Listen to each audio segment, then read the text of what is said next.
I was shocked to see this number today, which came out. The Old Dominion. This is the company that Voting machines. makes the voting machines. Thank you. And they have filed a lawsuit, a defamation lawsuit against President Donald Trump's lawyer, Rudy Giuliani, for $1.3 billion in damages. Seems like enough. I would have went 1.2, but I'm not. I'm not greedy. 1.3 seems a little high. 1.2 would have been good. Yeah, basically. They are accusing the former president's personal attorney of carrying out quote defamatory falsehoods about Dominion, in part to enrich himself through legal fees and his podcast. Did you know that Giuliani had a podcast? I didn't know that. No, doesn't surprise me, but seems like they'll just give anybody a podcast these days. Any two schmucks with a microphone and a camera. The company says it seeks to set the record straight to vindicate the company's rights under civil law to recover compensatory and punitive damages and to stand up for itself, its employees, and the electoral process. Although my question is, who are their customers?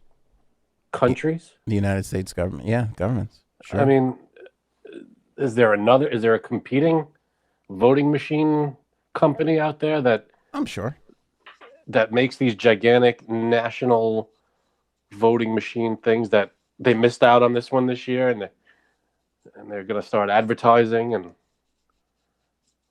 I am sure that Old Dominion has competitors. Is it not Old Dominion? Is it just Dominion? Oh, it's just Dominion. It's just Dominion. Oh, I said Old Dominion. I brought Old Dominion. Old Dominion's a country band.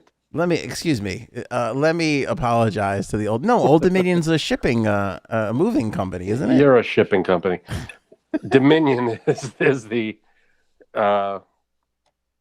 what's it called? Is the voting machines. Yes. The lawsuit says, quote, although he was unwilling to make false election fraud claims about Dominion and its voting machines in a court of law, because he knew those allegations are false, he and his allies manufactured and disseminated the big lie, which foreseeably went viral and deceived millions of people into believing that Dominion had stolen their votes and fixed the election. They have a big point. Yeah. So, I mean, we made that point on this episode that, and I said, I think I was very fair for everybody. Let's see if there's evidence. Let's see. We'll wait and see.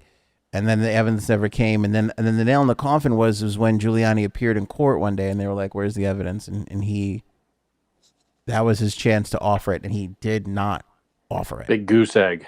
There was nothing stopping him from offering that information right then and there in a court of law. See, they found out right there that just saying something doesn't make it true.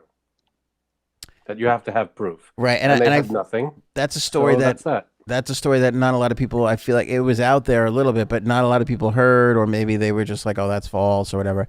But it is true. They gave him a chance to do it. He did not take it. Now would have been the time to do it. Like there it was. Show your evidence. You have all this. You're saying all this stuff. Great. Fine. You could make an accusation. But if you have no evidence, then it's BS, and you're going to get sued, especially if you're bad-mouthing a company on a national stage. Mm-hmm. I mean, that's, as a lawyer, you should know that. The lawsuit targets Giuliani, but mentions his allies, including lawyer Sidney Powell, Lou Dobbs, Fox News, Fox Business, Newsmax, One American News Network, that's OAN, and the Epoch Times, that assisted in peddling false claims about the election and the company. Suit also claims that Dominion's founder and employees, quote, have been harassed and received death threats, and Dominion has suffered unprecedented and irreparable harm, end quote. I can't imagine the defense of Giuliani and all the other people being accused here of we said all these things. There's dozens and dozens of recordings of us shouting from the highest pulpit that Dominion's messed up, they're stealing your votes. I mean, this is as straightforward a slam dunk as you can get being a prosecutor. I mean, they said all these things. It's not like they didn't. Well, here's the weird part, though. I think everybody except for Giuliani, I don't know about Sidney Powell, can get off the hook, though, because if you're Fox News and you come on and you say, well, it depends on what they said. I guess they did go a little deep. But if you say there are reports, we have sources that say, or Rudy Giuliani is saying, you're just reporting. Oh, if you're reporting, yes. If you're reporting what someone is saying, Yeah. that's one thing. But if you're up there saying, there's proof, I'm sure there are opinion reporters, Hannity and the like. Yeah, but even those slippery guys, this is their profession. They know what they're doing. I'm sure if you go back and look at some of those transcripts, it's going to be like, we've seen it, or we've heard or there are reports that are saying, or people are coming forward and I'm sure they've covered their tracks. That's what they're. We will see.